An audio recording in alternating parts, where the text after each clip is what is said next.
న్యాయాధిపతులు 5వ అధ్యాయము. ఆ దినమున దెబోరాయు అబీనోయము కుమారుడైన బారాకును ఈ కీర్తన పాడిరి. ఇశ్రాయేలీయులలో యుద్ధశాలులు ధైర్యము కనుపరిచిరి. ప్రజలు సంతోషముగా సిద్ధపడిరి. యెహోవాను స్తుతించుడి. జనులారా వినుడి. అధిపతులారా ఆలకించుడి. యెహోవాకు గానము చేసెదను. ఇశ్రాయేలు దేవుడైన యెహోవాను కీర్తించెదను. యెహోవా, నీవు శేయీరు నుండి బయలుదేరినప్పుడు, ఏదోము పొలము నుండి బయలుదేరినప్పుడు భూమి వణికెను. ఆకాశము నీళ్లను కురిపించెను. మేఘములను వర్షించెను. యెహోవా సన్నిధిని కొండలలో నుండి ప్రవాహములు వచ్చెను. ఇశ్రాయేలు దేవుడైన యెహోవా సన్నిధిని సినాయిలో నుండి ప్రవాహములు వచ్చెను. అనాతు కుమారుడైన షౌగూరు దినములలో, యాయేలు దినములలో రాజమార్గములు ఎడారులాయెను. ప్రయాణస్థులు చుట్టూ త్రోవలలోనే నడిచిరి. ఇశ్రాయేలీయుల అధిపతులు లేకపోయిరి. దెబోరా అను నేను రాకమునుపు, ఇశ్రాయేలులో నేను తల్లిగా నుండకమునుపు వారు లేకపోయిరి. ఇశ్రాయేలీయులు క్రొత్త దేవతలను కోరుకొనగా యుద్ధము ద్వారముల యొద్దకు వచ్చెను. ఇశ్రాయేలీయులలో 40,000 మందికి ఒక కేడమే గాని ఈటెయే గాని కనబడలేదు. జనులలో ఇశ్రాయేలీయుల అధిపతులు సంతోషముగా సిద్ధపడిరి. వారి యందు నాకు ప్రేమ గలదు. యెహోవాను స్తుతించుడి.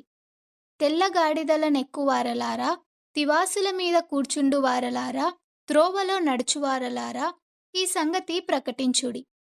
విలుకాండ్ర ధ్వనికి దూరముగా నుండువారు, నీళ్లు చేదుకొను స్థలములలో నుండువారు యెహోవా నీతిక్రియలను ప్రకటించెదరు. ఇశ్రాయేలీయుల గ్రామములో ఆయన జరిగించు నీతిక్రియలను వారు ప్రకటించెదరు. వినుటకై యెహోవా జనులు ద్వారములలో కూడుదురు. దెబోరా, మేలుకొనుము, మేలుకొనుము. దెబోరా, మేలుకొనుము, మేలుకొనుము. బారాకు, కీర్తన పాడుము. అబీనోయము కుమారుడా, లెమ్ము, చెరపట్టిన వారిని చెరపట్టుము. ప్రజల వీరులలో శేషించిన వారును కూడివచ్చిరి. శూరులలో యెహోవా నాకు సహాయము చేయవచ్చెను. అమాలేకీయులలో కాపురమున్న ఎఫ్రాయిమీయులును, నీ తరువాత నీ జనులలో బెన్యామీనీయులును, మాకీరు నుండి న్యాయాధిపతులును, జెబూలూనీయుల నుండి నాయక దండము వహించువారును వచ్చిరి. ఇశ్శాఖారీయులైన అధిపతులు దెబోరాతో కలిసి వచ్చిరి. ఇశ్శాఖారీయులును బారాకును అతి వేగమున లోయలోనికి చొరబడిరి. రుబేనీయుల కాలువల యొద్ద జనులకు గొప్ప హృదయాలోచనలు కలిగెను. మందల ఈలలను వినుటకు నీ దొడ్ల మధ్యను నీవేల నివసించితివి? రుబేనీయుల కాలువల యొద్ద జనులకు గొప్ప యోచనలు కలిగెను. గిలాదు యొర్దాను అద్దరిని నిలిచెను. దానీయులు ఓడల దగ్గర ఏల నిలిచిరి? అషేరీయులు సముద్ర తీరమున తమ అఖాతముల యొద్ద ఏల నిలిచిరి? జెబూలూనీయులు మరణ భయము లేక ప్రాణము తృణీకరించుకొనిన జనము.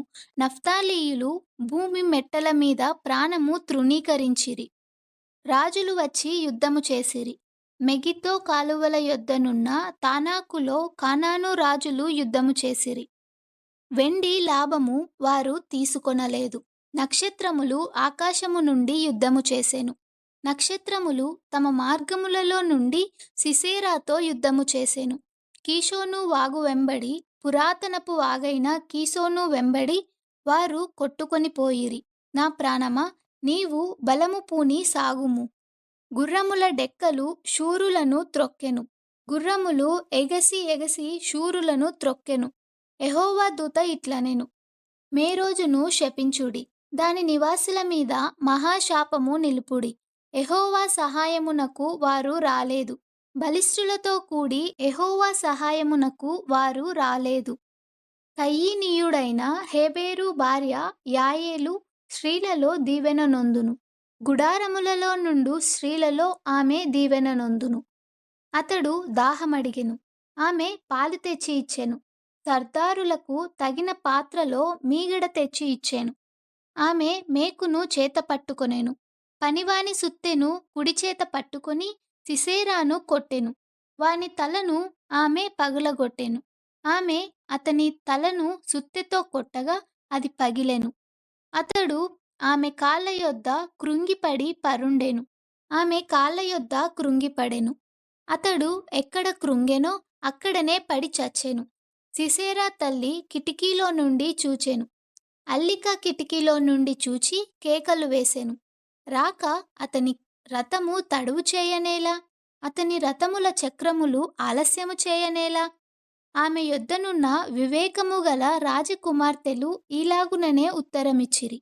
ఆమె తనకు తాను మరలా ఇట్లనుకొనుచుండెను. వారికి దొరికెను గదా! దోపుడు సొమ్ము పంచుకొనుచున్నారు గదా! యోధులందరూ తలా ఒక స్త్రీని తీసుకొందురు. ఇద్దరేసి స్త్రీలు వారికి దొరుకుదురు. సిసెరాకు రంగు వేయబడిన వస్త్రమొకటి దోపుడు సొమ్ముగా దొరుకును. రంగు వేయబడిన విచిత్ర వస్త్రమొకటి దోపుడుగా దొరుకును. రెండు వైపులా రంగు వేయబడిన విచిత్రమైన వస్త్రము దోచుకొనిన వారి మెడలకు తగిన వస్త్రమొకటి దొరుకును. యెహోవా నీ శత్రువులందరూ అలాగుననే నశించెదరు. ఆయనను ప్రేమించువారు బలముతో ఉదయించు సూర్యుని వలె నుందురు అని పాడిరి. తరువాత దేశము 40 సంవత్సరములు నిమ్మలముగా నుండెను.